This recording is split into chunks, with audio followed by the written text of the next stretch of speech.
Okay.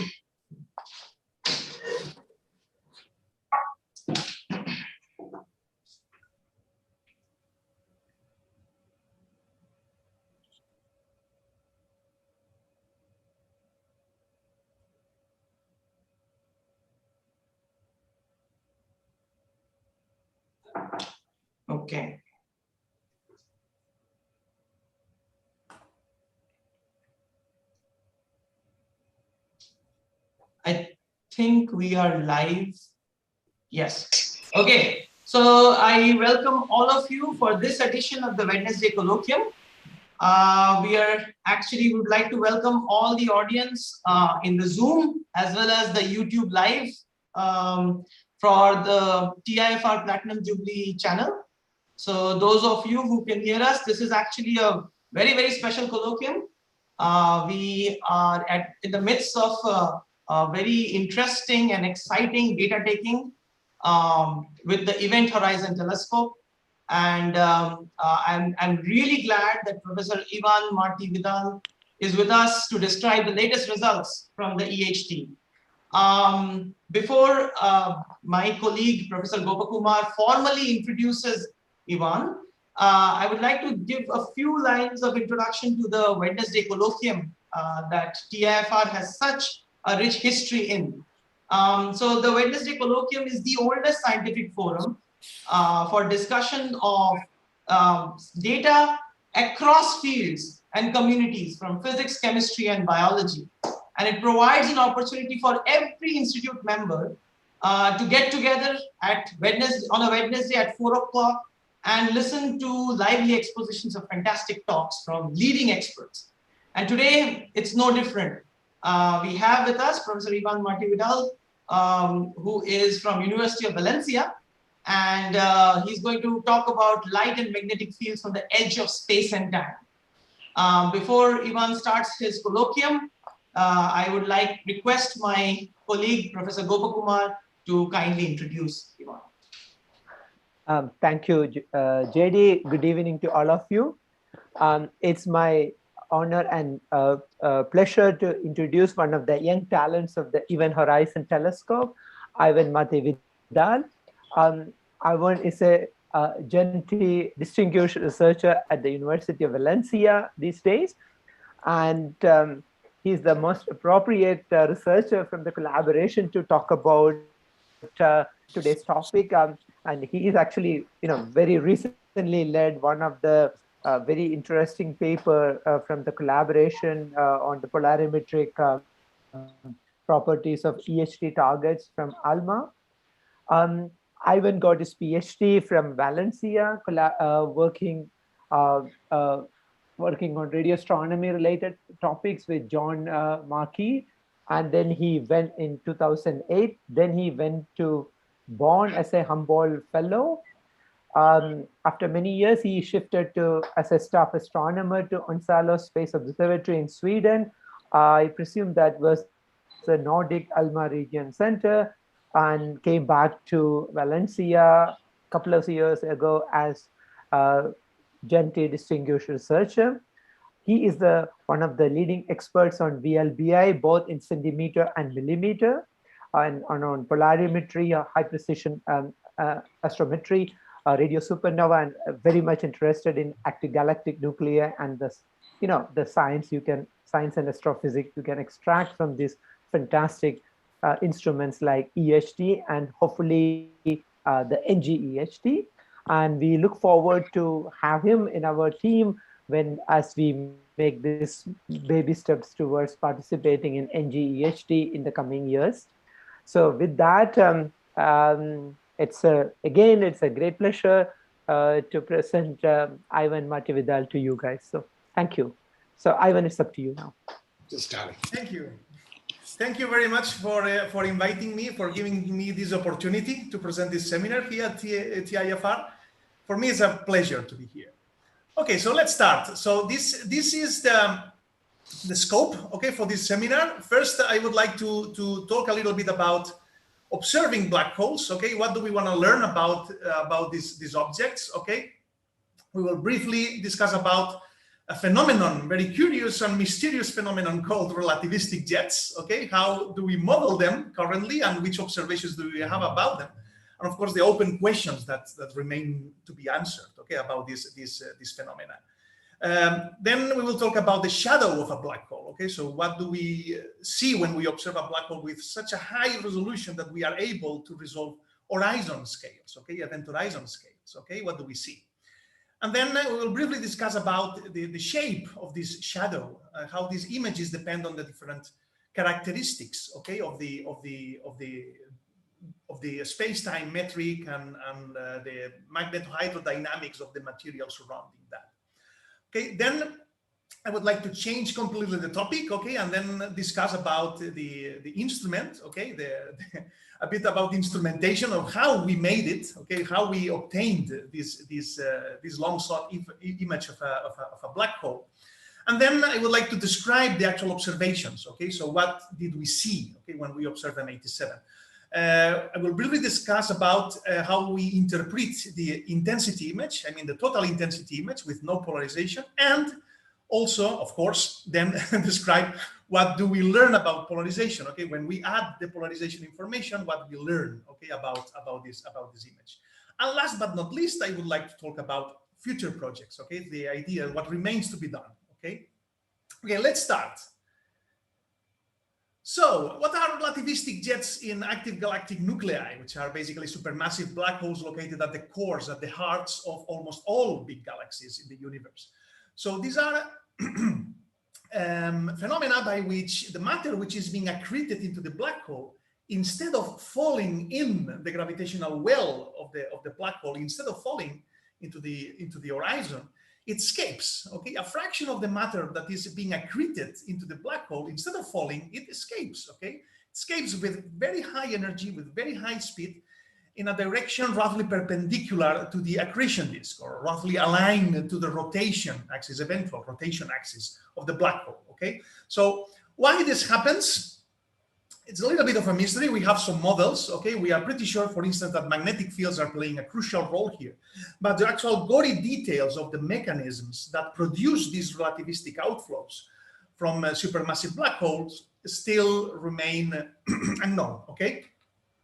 So it's a pretty energetic phenomenon, okay, and learning this would actually tell us how do supermassive black holes work, okay, how does nature work in these extreme regions of the existence, close to the edge of space and time. So there are different models, okay, and here in these sketches I just give you a very, very brief summary of the main models that we are working on nowadays. Okay, so on the one hand we have different accretion dynamics, okay, different levels of accretion of the material as it approaches the black hole. On the one hand, well, depending on the role of magnetic fields, okay, on the role of the magnetic field in the dynamics of the disk, we have two main models, okay, one which is called magnetically arrested disk, or MAD, okay, which would mean that the magnetic field is dynamically important in the accretion of the matter, okay, so you would have a more structured magnetic field at larger scales within the disk, okay, and it would be stronger, okay. On the other hand, we have the same mechanism, which is called the standard and normal evolution, okay, where the magnetic field would be not that much important in the dynamics, okay, the dynamics would be led by the gas, okay, and not by the magnetic field. On the other hand, regarding the outflow mechanisms, we also have very different models, okay, and the two main families, I would say there are basically two, what we call the Blanford-Payne mechanism, where this jet of material would be generated by basically Lorentz forces, okay, from the magnetic field in the disk, okay, so magnetic fields, if they have a right pitch angle or a range of pitch angles with respect to the disk, would cause, by Lorentz forces, just standard Lorentz force, would create a force that would extract the material from the disk and produce an outflow, okay, an outflow that would be relatively wide, okay, because the energy would be extracted from the accretion disk itself, okay, and would be not much energetic, okay, it would be energetic but not that much, okay, not ultra relativistic flow, okay, so it would be wide and relatively slow. On the other hand, we have a more exotic mechanism called Blanford-Nagic. All these are models, okay, so they can be true, they can be wrong, but this is what we know from the models we have. Okay, in this Blanford-Nagier mechanism, the energy would be extracted from the black hole itself, so it's much more exotic thing. Okay, in this case, we have a rotating black hole, and then we have matter falling into the ergosphere of the rotating black hole, in such a way that if you have a magnetic field with a poloidal component, this magnetic field could act on the plasma and extract energy from the ergosphere. So ultimately, it's extracting energy from the black hole, from the rotation of the black hole, and is injecting that energy into the jet. It would produce much narrower jets and much more energetic jets. Okay, so we have like two competing processes here, which may be playing a role, both of them, okay, or maybe none of them may be playing a role in the production and propagation of relativistic outflows. Of course, we need observations, okay? This is all very nice in our computers, okay? These models work pretty nicely in the computers, but what does nature have to tell about this? Okay, we have to ask nature, we have to observe, okay? And for this, of course, we need very high spatial resolutions, because the regions involved in the production of jets are very small, angularly speaking, okay? These are large, but black holes are very far away, so they look very small on the sky. Here I give you just a couple of examples, because we don't have physical time to discuss deeply about this, but just a couple of examples of the observational status, okay, of the study of jet production and propagation. One of them would be the source NRAO 150. Here I show you some beautiful, very long baseline interferometry observations at 3 millimeters in full polarization, where Molina et al. Could actually disentangle the hint of helical structures, okay, from the jet. Okay, what we are looking here is a jet basically phase on. Okay, so this is a blazer. A blazer means that the line of sight is very well aligned to the direction of the jet. Okay, so we are looking into the jet. Okay, basically the jet is pointing towards us. Okay, and this is what we would see. Okay, when observing an array of 150, this blazer. Okay, with very high spatial resolution, we see that the polarization looks like helical, okay, as I try to show you here in this model, okay. This would hint towards a helical magnetic field. Okay, actually, if you follow the kinematics of the different components that you can locate with VLBI, you also see that the components are propagating in helical-like patterns, okay, which also goes into this picture of helical structure of the gas dynamics and of the magnetic field. Another example is this one, which is completely different. Instead of looking the jet towards Earth, it's basically perpendicular, so it's the opposite case, okay? In this case, NGC 1052, the viewing angle is basically perpendicular to the rotation axis of the black hole or the jet. In this case, we see both sides of the jet and the counterjet. And if we observe at frequencies high enough and at resolutions high enough, we are able actually to start resolving the base of the jet, the location where the jet is being produced, the location where all these funny mechanisms like Blanford Payne or Blanford-Nagier are happening, okay? But as you can see here, well, we start resolving, but we are not good enough at resolving it. We need more resolution, okay? If we want to learn what is happening there, which process, which mechanism is actually producing these jets from the accreting material, we need more resolution. We need to resolve these objects at horizon scales, okay? This is the main problem we have, okay? We need to resolve the shadows, basically. Okay, so let's suppose that we would have enough resolution to resolve a black hole at horizon scales. What would we see? So actually, yeah, what you see when you observe a black hole is not the black hole itself, obviously, because the black hole is black, so light cannot escape from these singularities. And what we see instead, what we detect is the material that is surrounding the black hole. Okay, so you have an accretion disk, material is falling slowly and steadily into the black hole. A fraction of this material is escaping, eventually escaping in this perpendicular direction, producing an outflow. And what you see is basically emission related to each one of these regions. Okay, so actually we are seeing, oh, sorry, it's an alarm in my clock. So what we see is the material, and we see the silhouette of the shadow, okay, of this black hole. Okay, but life is not easy, okay? We know that in general relativity, light does not travel in straight lines, okay? So everything is curved, okay? The trajectories of lights are curved. So what we see is not an image as easy to interpret as this one, okay? So because light rays are traveling in very, very curved trajectories towards Earth. Okay, so what we see instead is a lot of funny gravitationally lensing effects, okay, as you will see here. So on the one hand, what we see, if we have a Schwarzschild black hole, which means a black hole that is not rotating, okay, it has the space-time metric has a spherical symmetry. What we see is actually not the event horizon when we look at the image of the black hole at horizon scales. It's not the horizon. It's another region, okay, called photon sphere. It's different from the event horizon. Okay, it's different. It's actually larger. It's covering the event horizon. It's larger than that. What do we understand as photon sphere? So photon sphere is the region made of orbits of photons. Okay, so it's the region where the light is orbiting the black hole. So imagine these are orbits made of light. This is very strong gravity, okay? Orbits made not of planets, orbits made of light. It's the light rays that are orbiting the black hole, okay? And this region made of light orbiting the black hole is what we call the photon sphere. These orbits are unstable, okay, because they are within what we call the ISCO. That's another matter, okay? But these orbits are unstable. This means that if they just deviate a little bit from the perfect orbit around the black hole, this deviation will increase exponentially and will eventually break the orbit, and the light ray may eventually escape from this region. Okay, some of these light rays that escapes from the photon sphere will eventually be directed towards Earth, and if we observe them, we may get the image, okay, of the photon sphere. But as you can see here in this sketch, that image is not the image of a sphere, okay, it's the image of a ring, okay? What we see is a ring, okay? So the photon sphere is translated in the image plane into a ring. And as you can see here, the size of the ring that we see from Earth is not equal to the size of the photon sphere, okay? So the size of the photon sphere is represented by the shadowed area here. What we see with our telescope is a region that is larger than the photon sphere. This is produced by gravitational lens effect, okay? The fact that the light rays are not traveling in straight lines in the regions close to the singularity, okay? Light bending is very strong here. So we see amplified images of the photon sphere. So this is what happens when we observe a Schwarzschild black hole.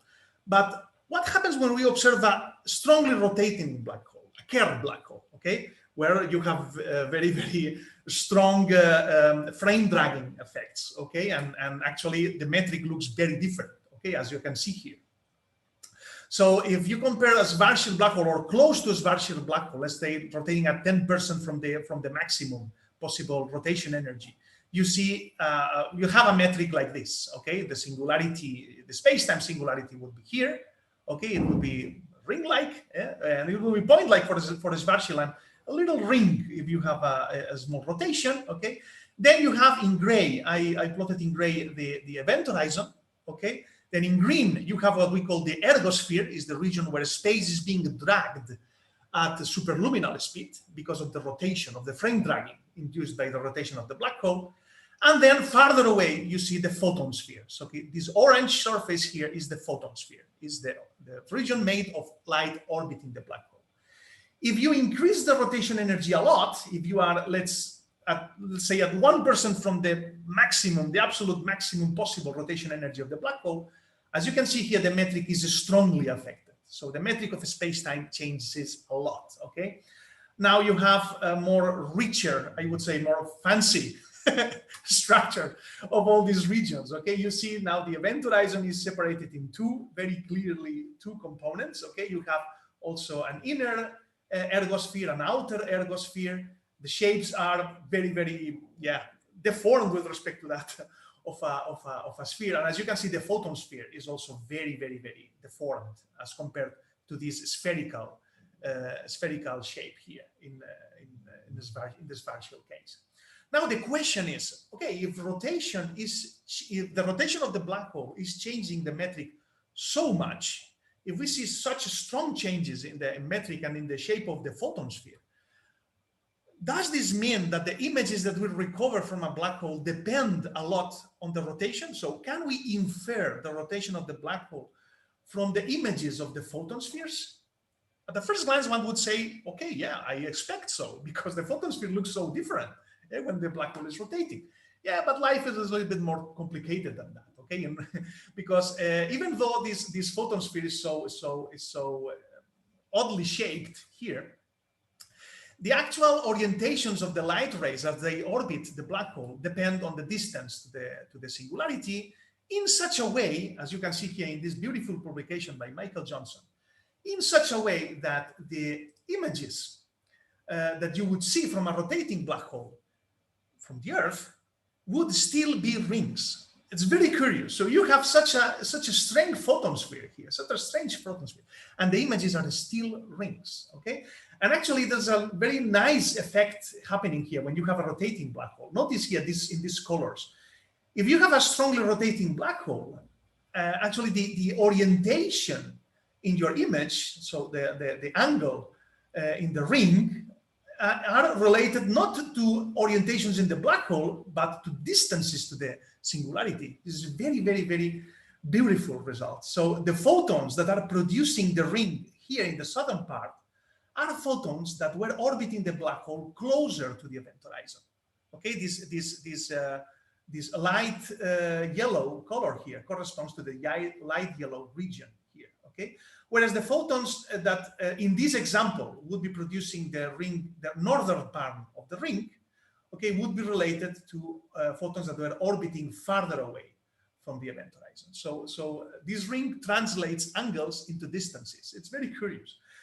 But in any case, they are still rings. Okay, so it means that even though the metric is so different, the observables, the rings, are still rings. And that means that it's very difficult, or particularly difficult, to try to disentangle the level of rotation of the black hole just from the image of the ring coming from the photon sphere. It's hard, okay? Because as you can see, depending also on the viewing angle, on how the viewing angle aligns to the rotation axis of the black hole, it also affects the shape of the black hole. So it's very difficult to disentangle one thing from the other. Fortunately, polarization may come to the rescue, okay, as we will see in a few slides. Well, a little bit to the rescue, as you will see in a few slides. Be patient. So let's now talk about the device, okay? Let's think, okay, how could I observe this? This is all very beautiful. This is general relativity, okay? There are beautiful predictions of rings and so on, but how do I observe it? Okay, and then is where the VLBI technique comes, okay? For you to realize what's the level of complication of this technique, or what's the actual difficulty of the scientific goal of the EHT, the Event Horizon Telescope, just for you to have an idea of the absolute things, the absolute sizes we are talking about. Here I show you the image of the black hole as seen by the EHT, okay, scaled to the skin of somebody, for instance, at Malvarrosa Beach here in Valencia, okay, as it would be seen from the International Space Station at about 420 kilometers. Or what is the same? It's like distinguishing the width of the hair of a person in Ahmedabad, okay, from Mumbai. Okay, so it's very, very, very small. Okay, this image is very, very, very small. And as you may know from diffraction theory, if you want to see an image that is very small, if you want to have very, very fine details of an image, okay, then you need an optical device with a very high aperture, large aperture. Okay, you need very large apertures to see tiny details of your images. So for an image as small as this one, you need a very, very large telescope. Okay, if you do your computations, actually, you need a telescope as large as the planet Earth. Okay, which is what the fans of Star Wars would call the Death Telescope. Okay, a telescope with the size of a planet.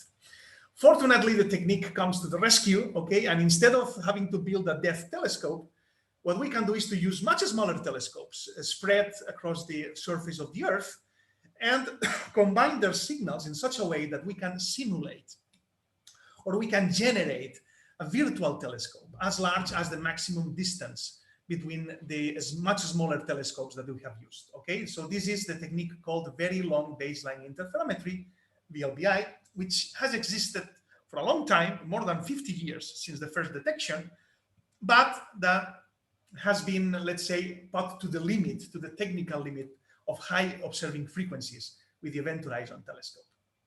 Okay, so basically VLBI is not difficult to understand. Okay, it's relatively easy to understand, but as you know, the devil is in the details, as we say in Spain. Okay, so in the case of an ordinary telescope, what happens is that you have the front wave of the radiation coming from outer space. Okay, then the front wave enters the telescope, passes through the lens. Okay, and then this lens produces an image. Okay, in the focal plane of the telescope.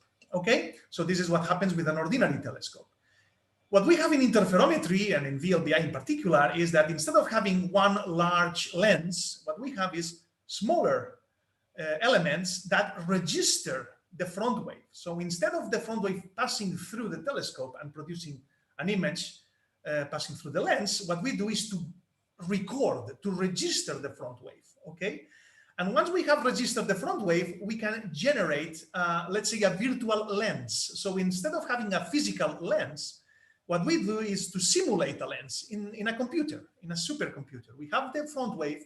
We can treat the front wave as if it would pass through a virtual lens. Okay, so the lens is in the computer. Okay, and then after some calibration and some fighting with the data, we can generate images as if we would have had a lens as large as planet Earth.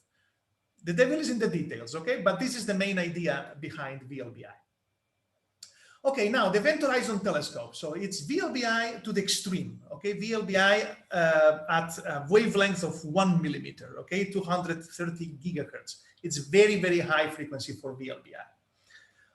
It's a very difficult technique. It's you need very, very high quality antennas, let's say state-of-the-art receiving systems and a lot of infrastructure, okay, to make this happen, okay. And there are lots of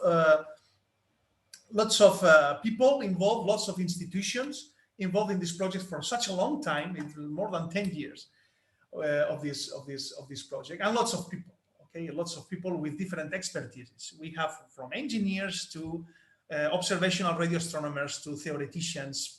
So the collaboration is very large, okay? And as you may imagine, it's not easy. It's not as easy as pointing the telescope and getting an image. Getting that image, it's very complicated.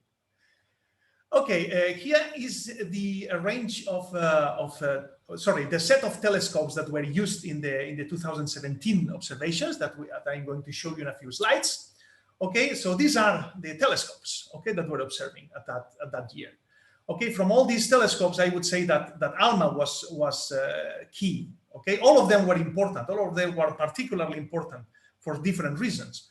But let's say the telescope that actually allowed the calibration to be performed with such a high quality to make an image, a high quality image, was with no doubt ALMA, because it allowed the detection of these weak and fragile interferometric signals within a few seconds of integration time. And this was key to solve for the atmospheric noise introduced at such high frequency, at such short wavelengths.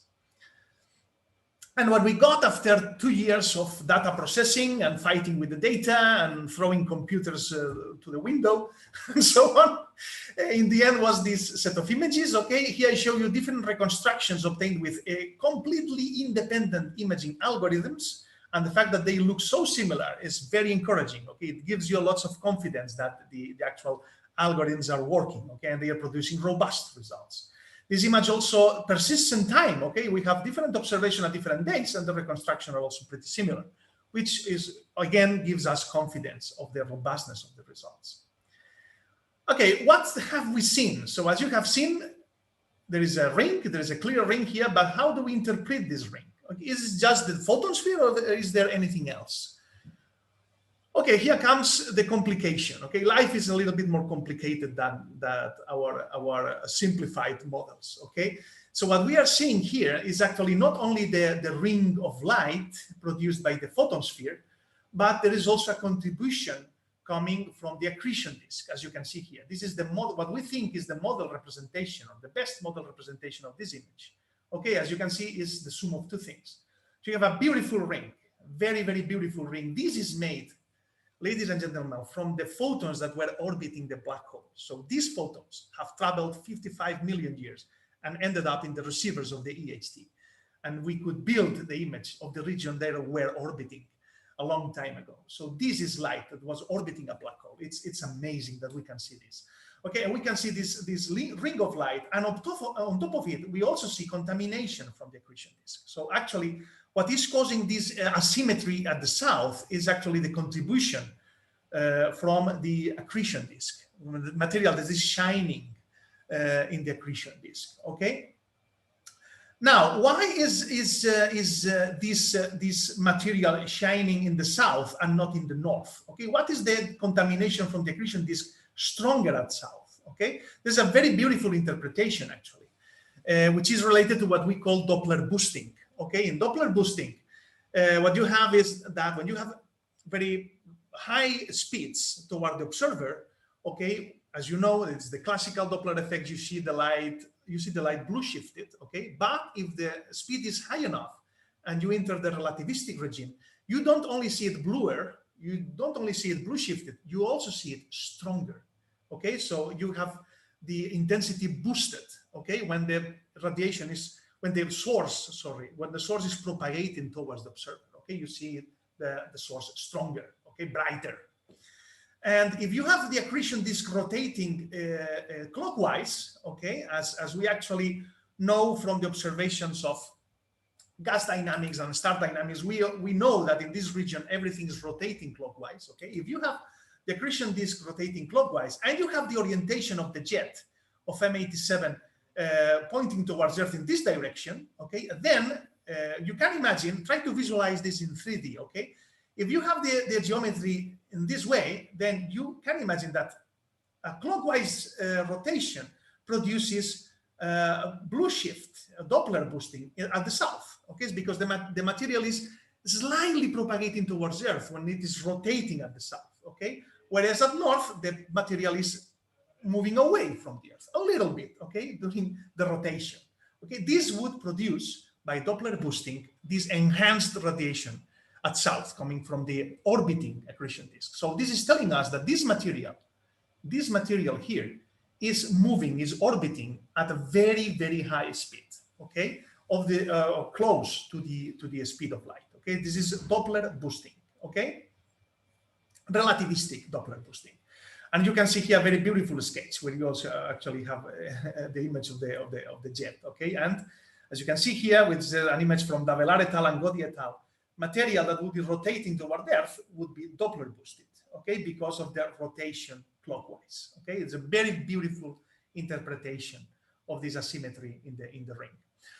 So this contamination from the disk is what we call the GRMHD contamination. Okay, we don't see a pure ring from the photosphere. We see a contribution from the disk. And actually, this contribution from the disk is what makes the interpretation of the image difficult, okay? Because this affects our estimates of the size of the ring, which is what we want to know if we want to, let's say, test general relativity by comparing, for instance, the size of the ring with the expected size of the ring given the mass of the black hole, for instance. This would be a very beautiful test of general relativity, but to do that, we need to, let's say, decouple the effect of the accretion disk from the ring, okay? And this is very difficult. What we have done, you have all details in the first 6 papers, especially paper 6, is to make a lot of different simulations with a lot of different GRMHD contributions, and then test our algorithms, okay? And basically fit or generate synthetic data and fit or apply our methods to this synthetic data and then fit sizes of the ring and see what's the effect of these different GRMHD contributions to the ring, okay? And this gives us an idea of the error budget and any systematics that we may have there, okay? And you can check this paper for details.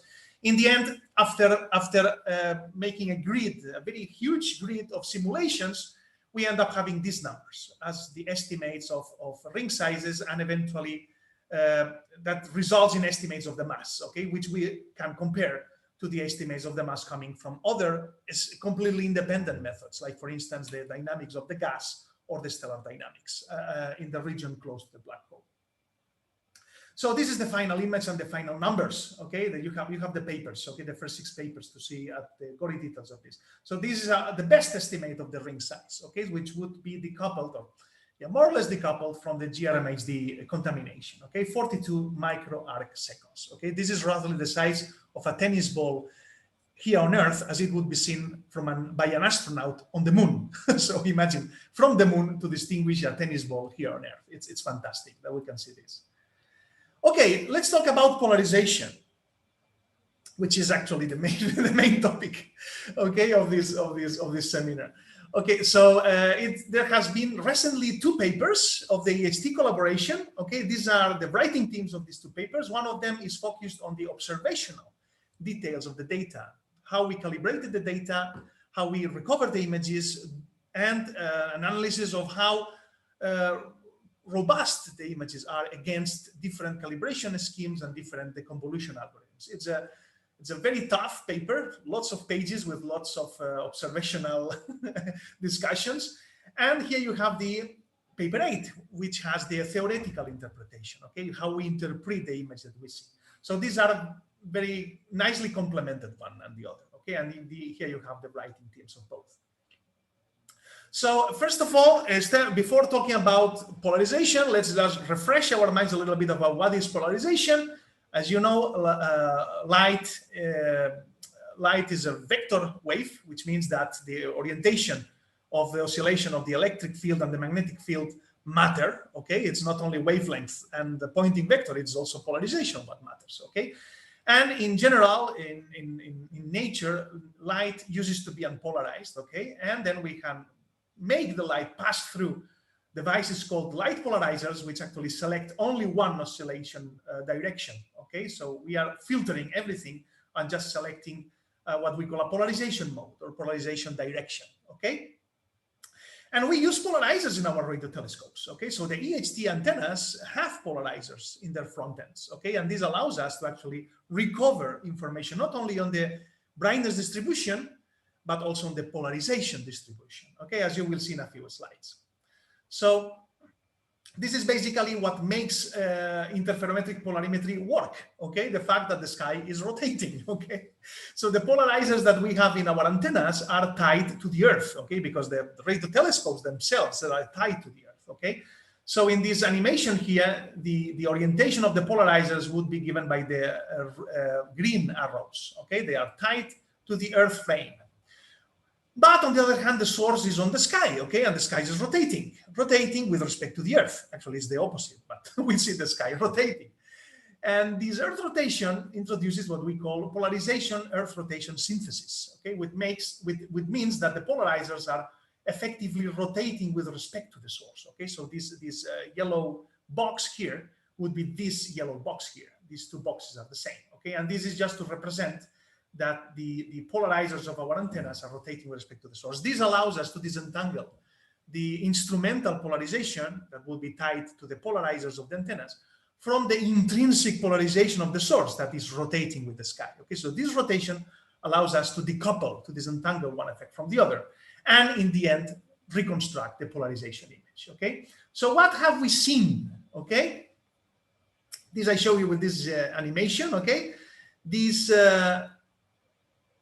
Just wait a few seconds until the simulation starts. So here you see the Earth and the radio telescopes of the EHT. And what I'm going to show you now is a simulation, well, a simulation based on real data. So this is actually real data, okay, as it would be seen passing through a polarizer. So you see when the light is, the oscillation is vertical, you see a spot here, which as you rotate the polarizer, it starts propagating in the azimuthal direction. So it's very clear signature of what you see here now. Okay, it's like twisted structure of polarization. Okay, this is what we have seen. Okay, so polarization is dominated by a feature seen at the right. So it's west, okay, from the ring, and the orientation of the polarization is twisted.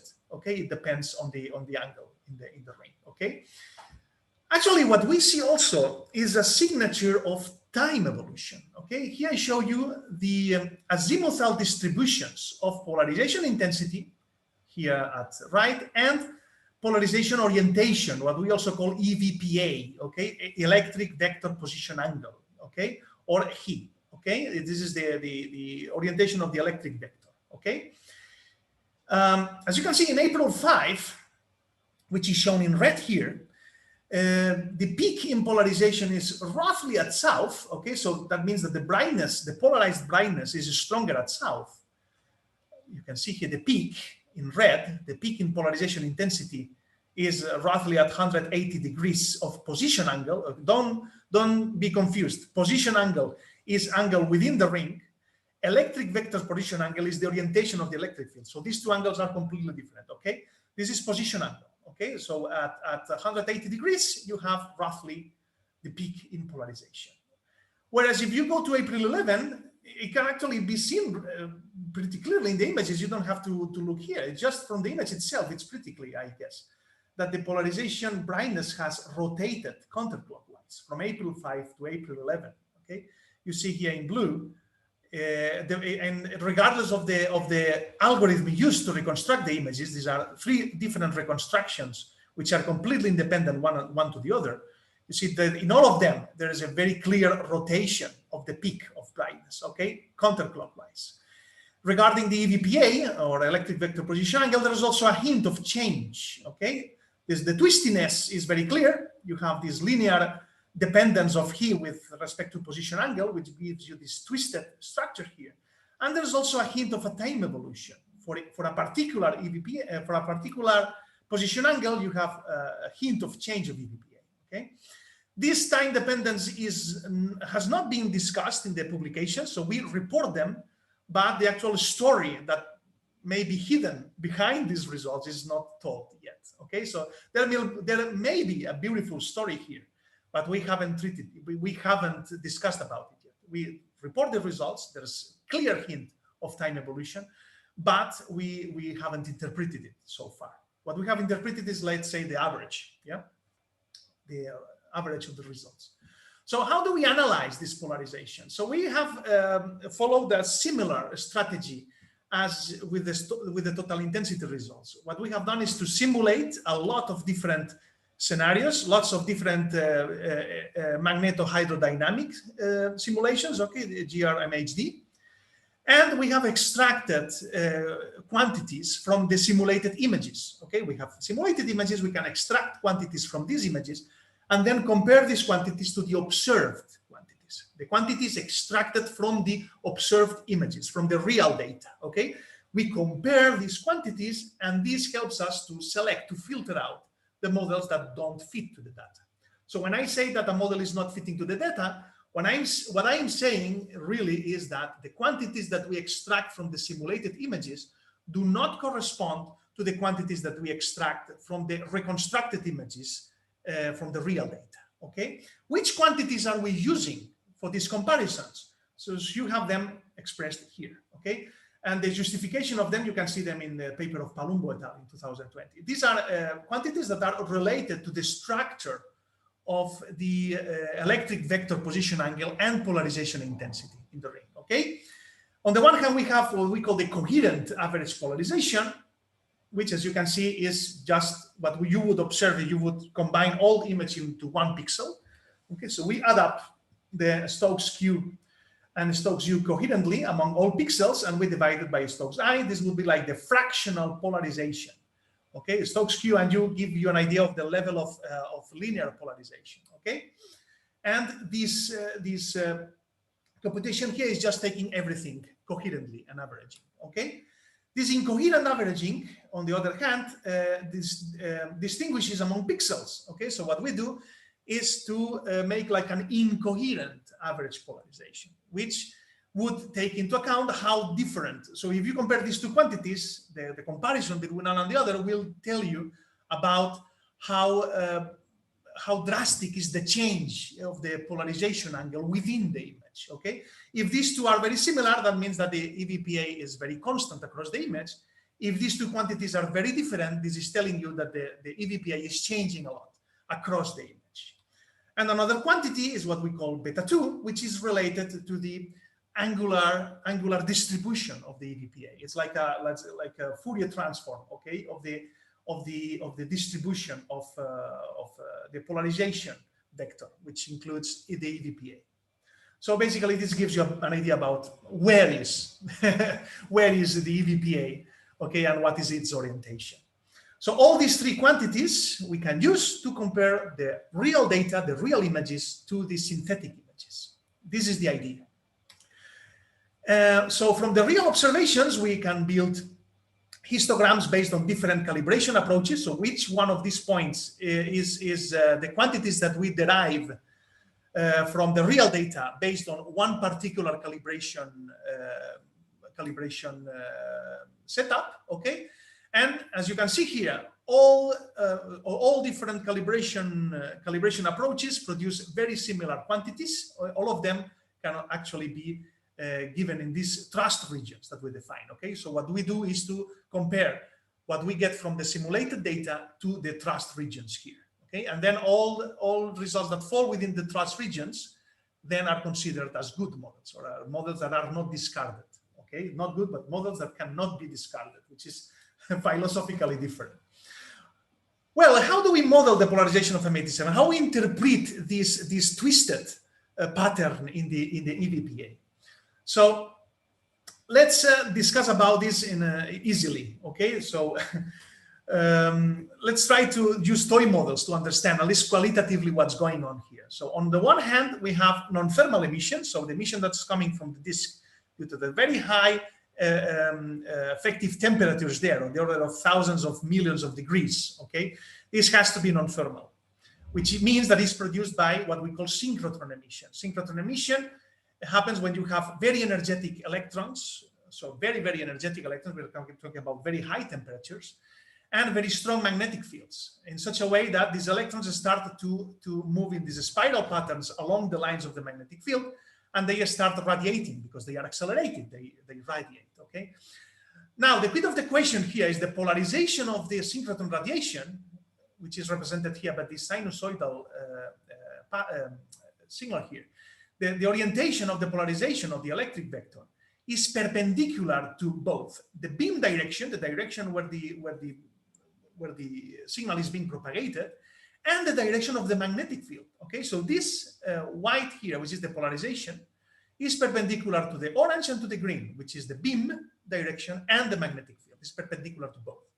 So this gives us the intrinsic orientation of the magnetic field. If we can measure polarization of the synchrotron emission, we have information about the structure of the magnetic field because we know that one is perpendicular to the other. But life is not that easy, and what we may also have there is magnetized plasma. The plasma is immersed in a strong magnetic field. You can also have clouds of magnetized plasma between the source and the Earth, okay? And if the magnetic field happens to be aligned or has a component in the line of sight, there is another effect called Faraday rotation that what causes is a rotation of the EVPA, okay?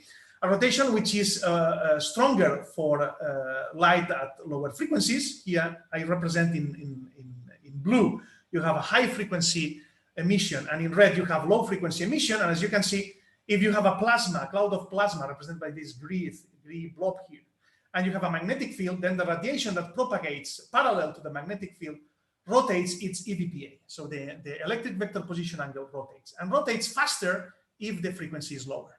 This means that you will never, ever see the intrinsic orientation of the magnetic field because it will always be somewhat contamined by the effect of Faraday rotation. If you want to know this, then you need to do what we call Faraday synthesis, Faraday rotation synthesis, which is another story. So the presence of clumps can introduce changes in polarization, and if you average over clumps, the net effect is a decrease of polarization, okay? So if there would be no Faraday screen, we would have very high polarization. We would have M net values and M values of the order of 30–40%, okay? Very strongly polarized emission. But the effect of Faraday rotation can decrease that. And in fact, that's what we see in the models, okay? If we simulate a source with given magnetohydrodynamic model, okay, and we add Faraday, the effects of Faraday rotation, we see that the simulated images have relatively low fractional polarization. You can see here mnet and incoherent m of the order of a few %. Whereas if you disconnect Faraday rotation and you just integrate the radiation transfer without Faraday effects, this increases a lot. You can have basically 40% of incoherent radiation. So the fact that we actually observe low level of linear polarization is telling us that there is the effect of Faraday rotation. There are clumps with high magnetization, okay, in the accretion disk and in the surroundings of the accretion disk.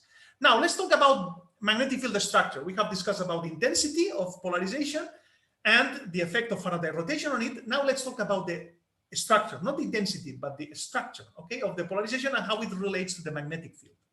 So here I show you 4 different realizations of possible magnetic field structures close to the event horizon. So they would be the innermost part of the accretion disk.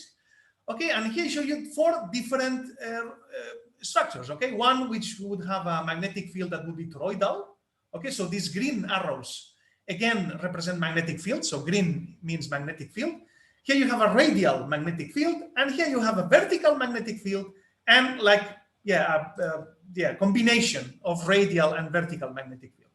Now we can ask the question: what's the polarization structure that we detect from each one of these possible configuration of a magnetic field?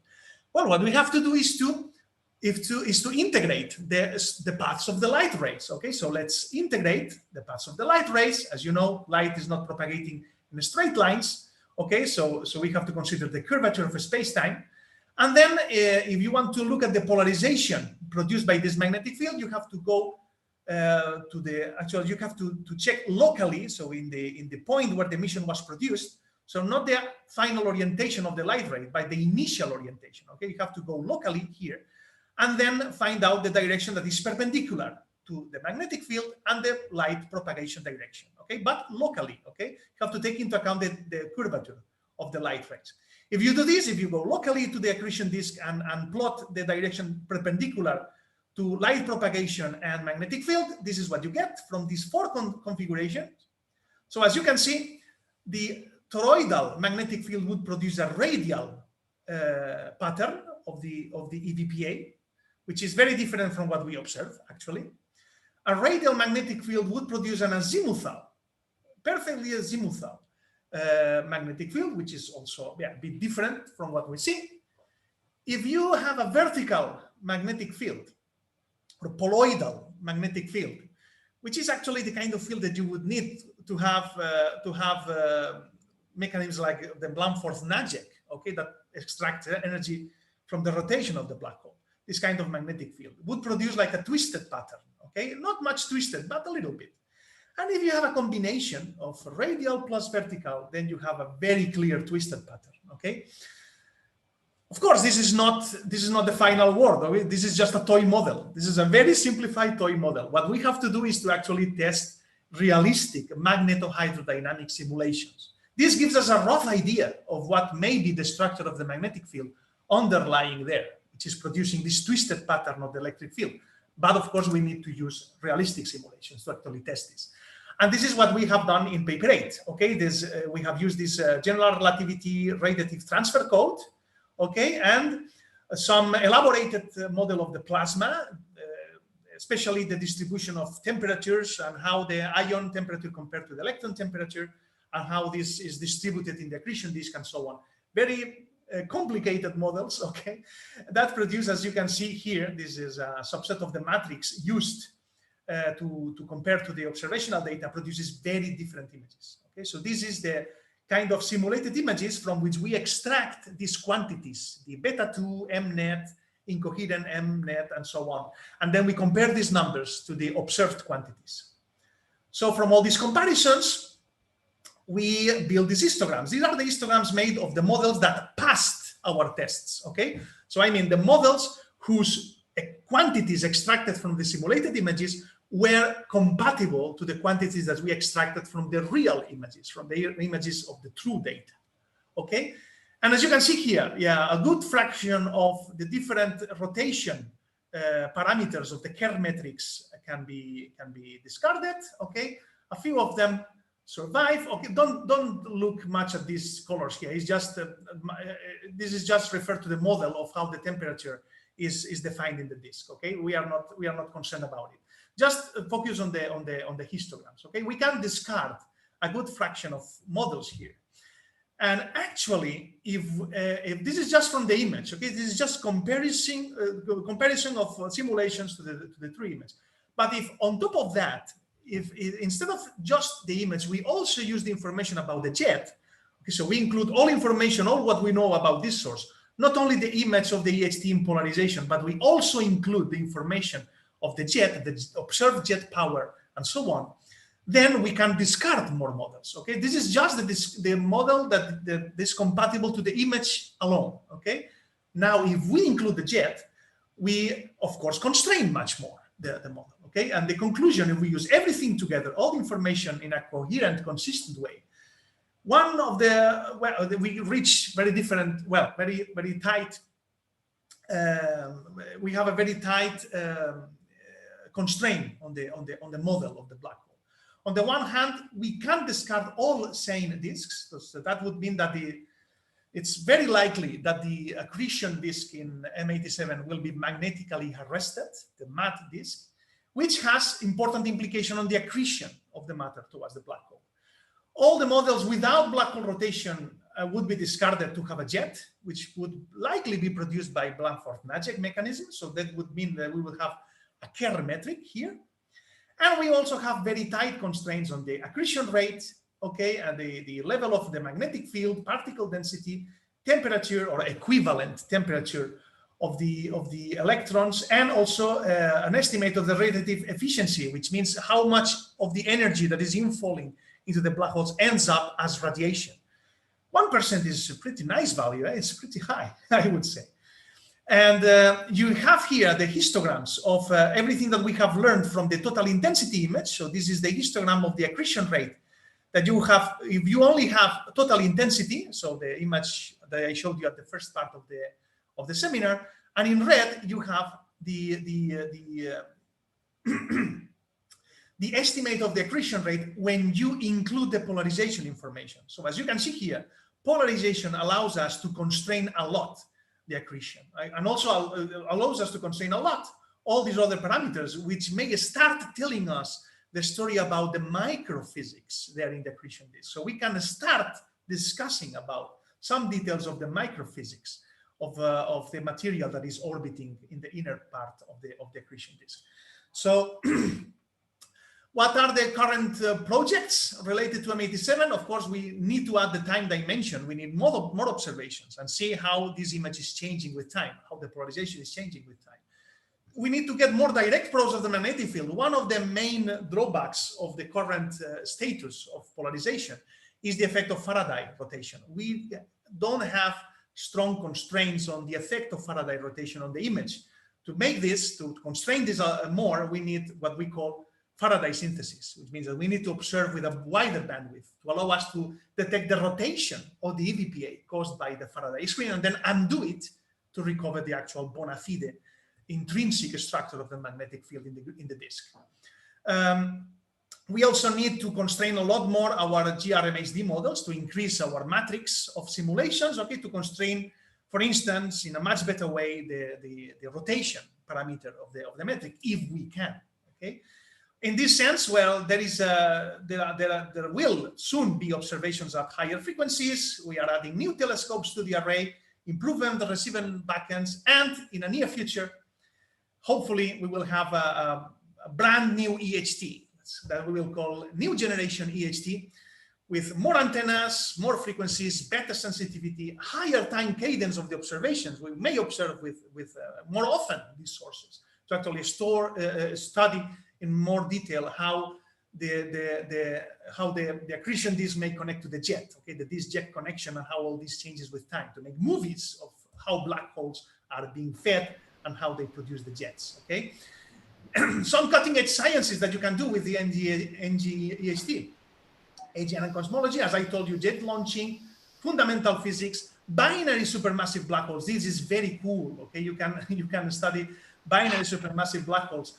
Here I showed you just a quick example of one of these sources, OJ287. Okay, where actually you have flares in the optical that may be related to the binary companion of the black hole crossing, okay, and producing these flares in the optical.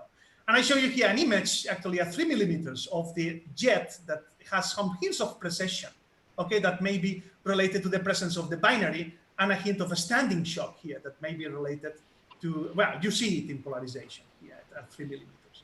And last but not least, I will also talk you about another, well, another of the antennas that may be added to the new generation EHT, which may be located. Well, if this happens, this is still under discussion. If it would happen, we would have an antenna of the Indian Astronomical Observatory, okay, located at the Himalayas in this location here, okay, which, as you can see here in this plot of observing time with respect to the telescope, it provides a very nice link between the antennas in the eastern part of the world, the SMA, and the antennas in the western part. It's just at the middle, and that produces a very nice coupling, a very nice tie of the different halves of the EHT, which also implies a very nice enhancement of the UV coverage. So if this would happen, that would be a very nice addition to the new generation EHT. And I think I'm done. Sorry if I used too much time. Okay, no, so it was perfect. It's 5 o'clock. So this is the summary, okay? Black hole images allow us to test prediction of GR. I think this is the mantra that we should remember after this talk. Okay, the image of a black hole is made of two components. We have a ring of light, okay, for the photon sphere, which is contamined by the emission from the accretion disk. So if we want to study things, we need to decouple one from the other. It's difficult. It's difficult to decouple.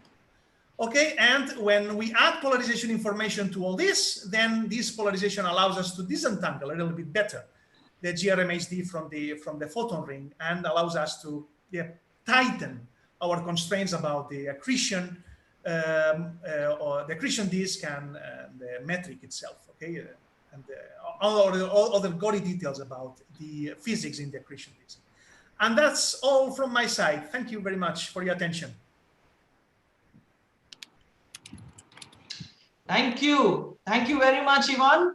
That was a wonderful, wonderful talk. And I think there are many people, let's first applaud for these fantastic results and a great collaboration across institutes.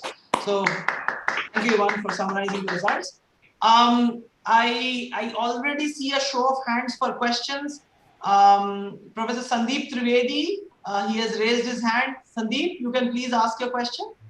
Okay, thank you very much, Jyotishman. Thank you very much for a really beautiful talk, Ivan, and such wonderful results. I've got two quick questions for you. One is you spoke about, and I'm really out of field, so please forgive me if they're naive. You spoke about the magnetic fields in the accretion disk and how you could put constraints.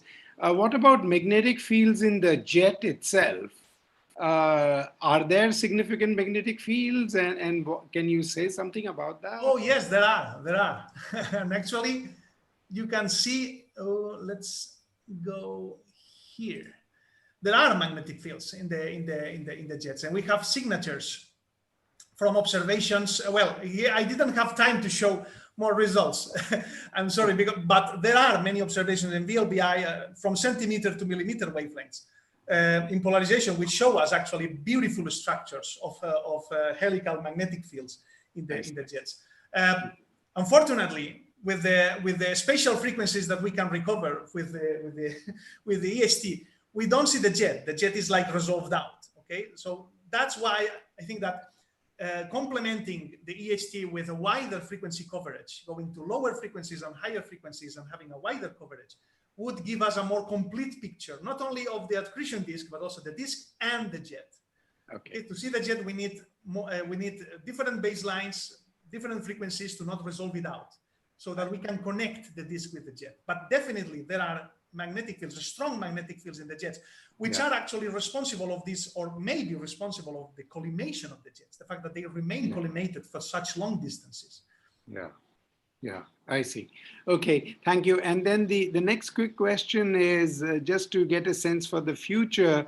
You emphasize that at the moment, it's hard to give a number for the spin parameter, little a, of the black hole, although you could say with some confidence that it is non-zero. How long would it take? How much further data, or would it need a further telescope if we wanted to, say, put a 10% limit on the value of A for this black hole? Oh, that's a very good question. Very, very good question. Actually, yeah, what we need to know, what we need to do first is to have a much tighter constraint on the ring. Okay, we need to decouple it more from the GRMHD contamination. That would mean we would need more, we would need higher frequency to start resolving out the effect from the GRMHD, and or observing at higher frequencies, which is basically the same thing, okay, in order to resolve better not only the ring, but the actual shape of the ring, okay, which would encode information about the rotation parameter.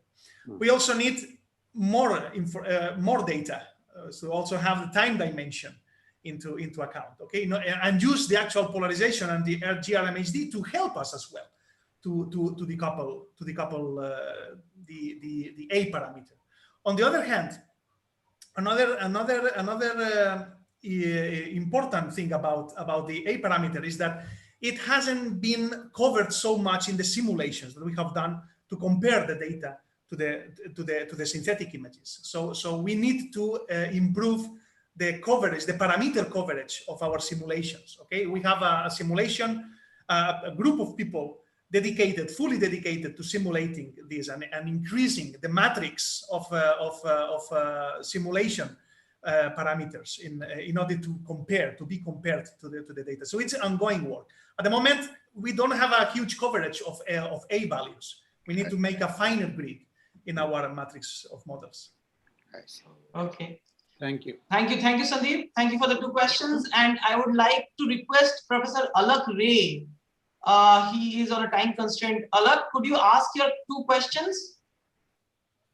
Yes. Thank you, Jyotishman, and it's a wonderful talk, Ivan.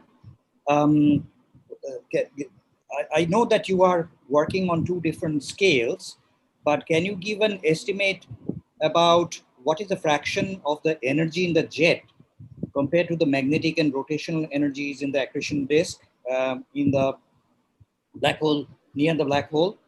And the second question is, what telescope in the Himalayan region are you actually talking about? Are you talking about a millimeter wave telescope there?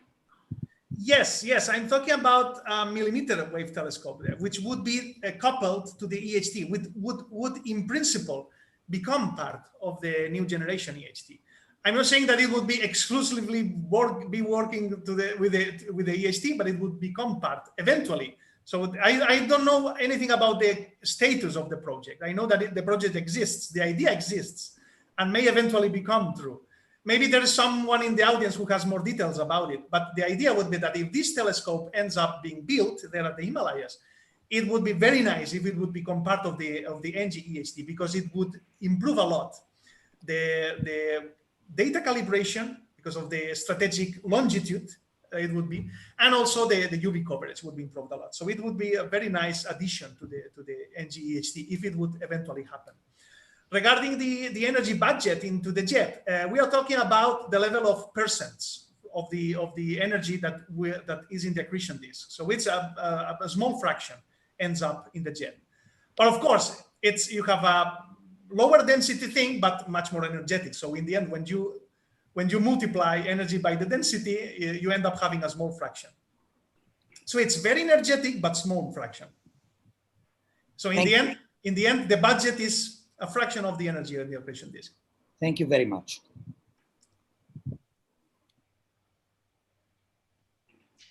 Okay, we have questions from a lot of questions, Ivan. Sorry, I will keep you a little bit on this talk. First of all, there is a question by Shorendu Gupta. I don't know Shorendu is here or not. Shorendu, are you there? Okay, I think he left.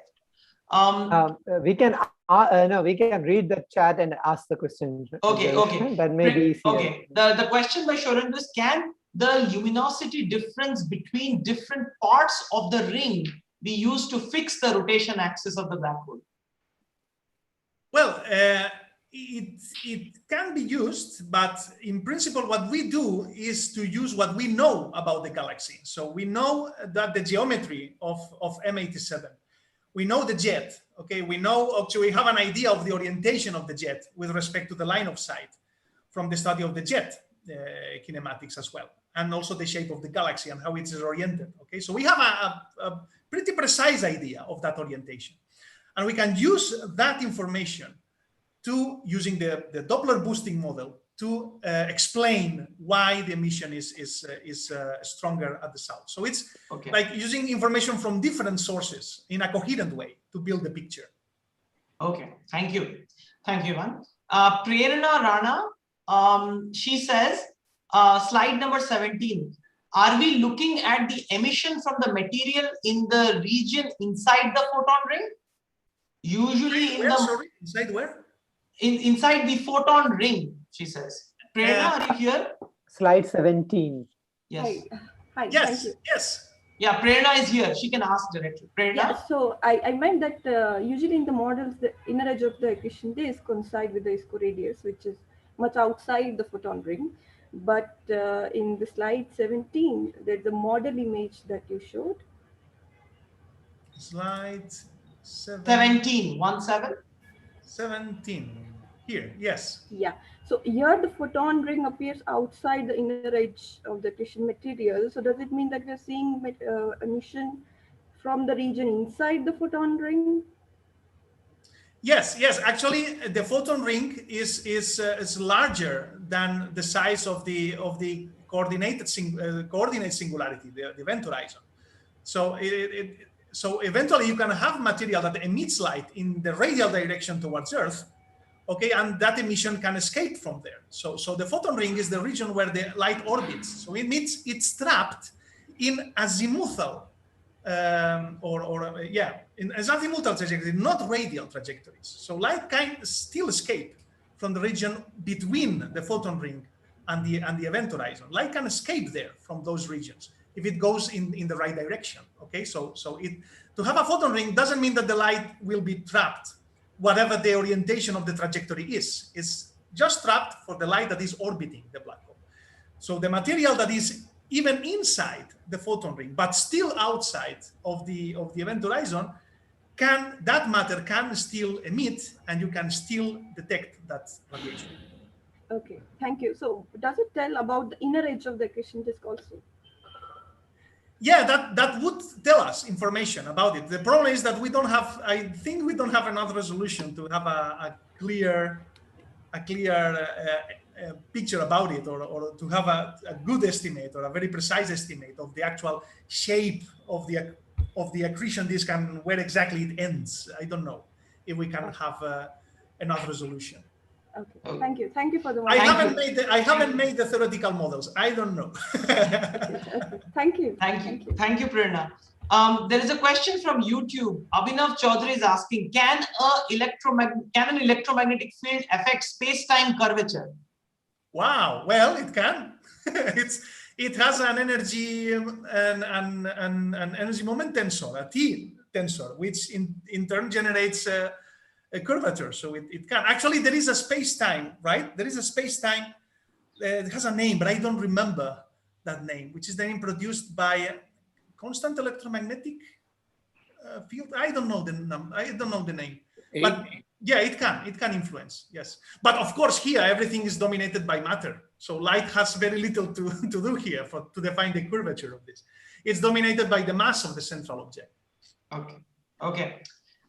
Then we have question from Pankaj. Two questions from Pankaj. The first question I will take is, the supermassive black hole at the center of our galaxy was also observed, but the results are yet to be announced or presented. What are the challenges holding it? Oh, it has lots of challenges.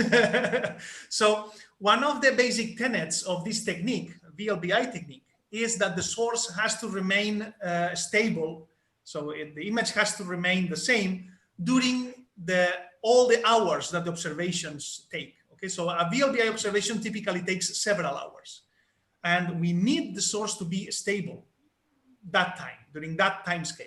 The problem with the galactic center is that the dynamical time scale of the galactic center is very short.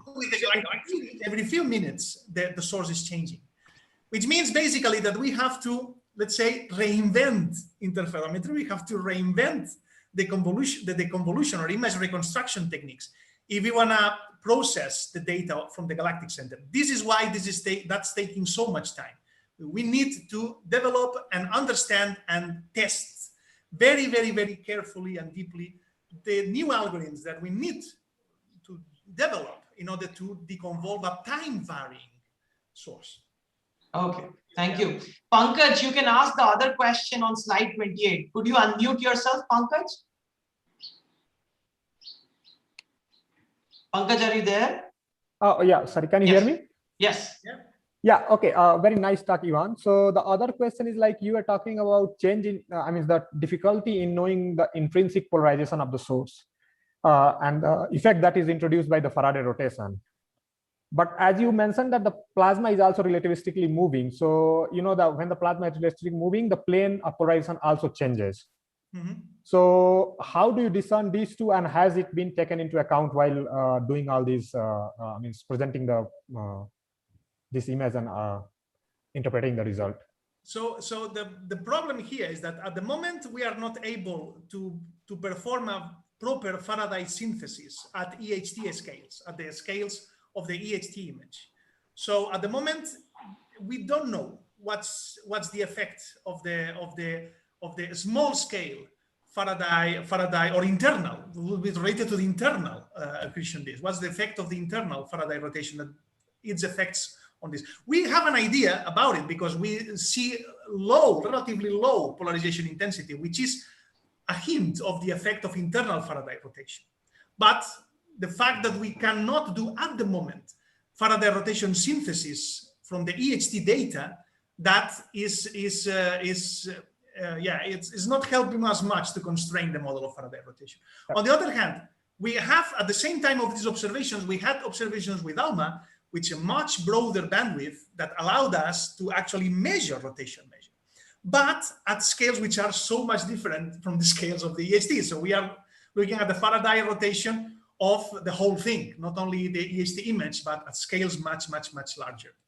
And actually, if you take a look at the paper that was mentioned at the beginning of the seminar, the paper of Godi, Marti-Vidal et al., we have there a model to try to understand or in a coherent way the results that we have with the EHT, even the time evolution that we see between April 5 and 11, in a way compatible to the results that we get with ALMA. The conclusion of that model is that we may have the contribution of two Faraday screens actually. One, which is at small scales, okay, very small scales, may be related to internal Faraday rotation from the disk, and another one as a much larger scale, which would be produced by thermal plasma. It wouldn't need to be relativistic anymore. It would be more thermal plasma at scales much larger, okay, in a screen located between the source and the Earth. Yeah, I don't know if I'm answering your question. Yeah, I understand the complication. Thank you very much. That was wonderful. Thank you, Pankaj. Thank you, Pankaj, for joining and asking question. I'd like to invite Rishi, Professor Rishi Khatri, to ask the question, and then I'll let Saurabh Chatterjee read out his question, or maybe I'll read out his question. Yeah. Hi, yeah. So you said that you use the information about from the jet to know about the spin axis of the black hole. So is alignment of assumption jet axis with the spin axis, is that a theoretical assumption, or from the observations can we prove that they should be aligned?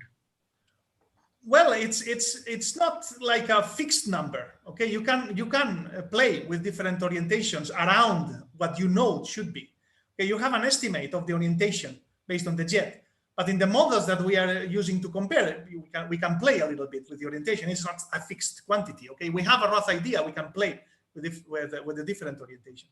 In any case, if you just change a little bit the orientation, it doesn't change much the main results. Okay, so qualitatively speaking, you still have Doppler boosting there. If you play just a little bit with the orientation, you will still have the Doppler boosting. But the effects can they be very different also? Like, sorry?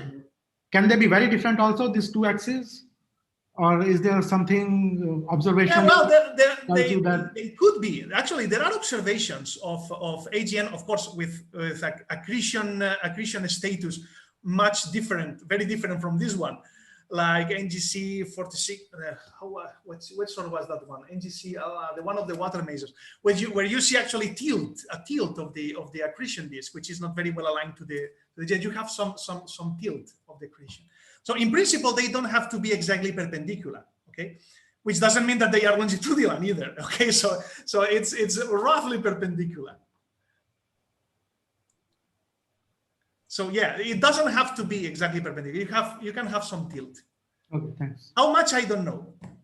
Again, I didn't make the model, so I don't know the gory details of all. Is that also the parameter space where you want to have more simulations so you can compare? And yeah, we need a very complete parameter space. At the moment, we don't have such a complete parameter space. We have a very nice coverage. Actually, I think that we have the most complete set of magnetohydrodynamic models of black holes in the EHT. So we have the largest set ever, but still we need to increase it. We need a more finer grid of the different parameters that we are testing. Thank you, Rishi. Saurabh, could you ask your question, or should I read? Saurabh, Professor Saurabh Chatterjee. Yeah. Yes. Thanks, Ivan. Very nice talk. So I have really naive questions. So what creates the magnetic field around black holes and maintains it? And how far down to the black hole the magnetic field lines go to? Oh, yeah. Does it evolve over time, or is it kind of fixed? Yeah, the naive questions are the worst ones. So yeah, that's a very tricky. This is a very tricky question. So actually, you have a magnetic field there that is sustained. Okay, so the simulations kind of sustain them. Okay, but what's the actual origin? What's the seed? Okay, and what caused the seed of the magnetic field? This is something that this is a question I would leave to the theoreticians. But the way I understand it is that you still have to plug it by hand. So you have a magnetic field there. And then you just see how it evolves and how it, compatibilizes with the rest of the scenario there. And then if it's self-sustained, then it's okay, it's surviving there. But what's the actual first origin of that magnetic field? I think that's still being plugged. Maybe I'm mistaken, okay? I'm just talking from what I know. Maybe I'm mistaken, but at the moment, I would say that the real seed, the real origin of the magnetic field is not yet clear where it comes from. And the magnetic field, depending on the process that is driving the mechanism of the jet production, you can have magnetic field even at the ergosphere, which for rotations high enough, maybe even touching or not touching at all, but almost there in the event horizon. So you can have magnetic fields down actually very close to the coordinated singularity. Okay. So I think there is one more question by Kishle Singh. Kishle, are you here? Yes. Can you hear me? Yes, please. That was a very, very wonderful talk. So I'm an engineer, but I'm reading, I'm started my master's course right now. So this is a very nice question you may feel. So we know that in metric GTT equal to 0, it is defined, which basically defines the ergosphere, right? So I have read that below the if there is an emission of a photon at the surface of the ergosphere, we basically can't see because there is an infinite redshift. So how are we able to detect the photons that are below the surface of ergosphere? Sorry, I didn't understand the last part. So we know that at the surface of the ergosphere, we basically see an infinite redshift of the photon, right? The photon wavelength is very much redshifted, right? Yeah. So below, how are we able to see the photons that are emitted from the accretion disk that is below the surface of the ergosphere? Yeah, well, we have emission here at a very, very wide range of frequencies. This is like a very wide spectrum. Okay, so photons here are very different frequencies. So when you redshift the radiation, there's still some radiation that falls in the window of the EHT. So imagine that you have, let's say, a factor 2 of redshift. So that means that the radiation you see at 1 millimeter was emitted at ½ millimeter wavelength. Imagine you have a factor 4 redshift. Then the radiation you observe at 1 millimeter with the EHT would locally be produced at 0.25 millimeters wavelength. But still, you still have radiation coming because the spectrum there at the source frame is so wide that even if you have this redshift effect, you still have radiation coming at the right frequency to be observed with the EHT. Even below the surface of the ergosphere? Yeah, I would say so. Well, that depends on the model of the temperature distribution of the ions and the electrons and how the radiation is being produced. But all these models that I'm showing take into account all this. So the general relativistic radiative transfer models from this matrix here. This is a very nice animation here. I don't remember which one was. Where's the matrix of models? Here. Here it is.